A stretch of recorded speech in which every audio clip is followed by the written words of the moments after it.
Mobilities is a contemporary paradigm in the social sciences that explores the movement of people, ideas and things, as well as the broader social implications of those movements.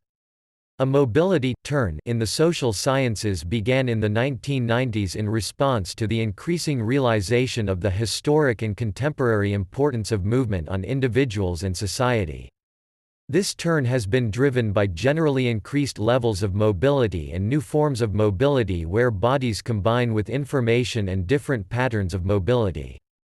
The mobilities paradigm incorporates new ways of theorizing about how these mobilities lie at the center of constellations of power, the creation of identities, and the microgeographies of everyday life. The mobility turn arose as a response to the way in which the social sciences had traditionally been static, seeing movement as a black box and ignoring or trivializing the importance of the systematic movements of people for work and family life, for leisure and pleasure, and for politics and protest.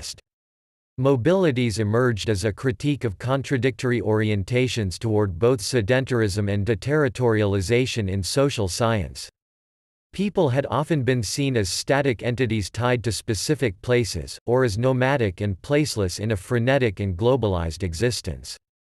Mobilities looks at movements and the forces that drive, constrain and are produced by those movements.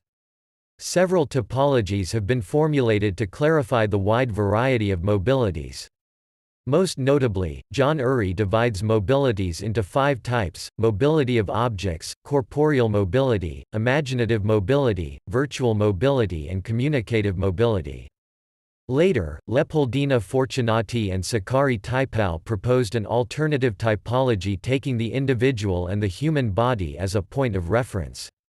They differentiate between macro-mobilities, micro-mobilities, media mobility, and disembodied mobility. The categories are typically considered interrelated, and therefore they are not exclusive.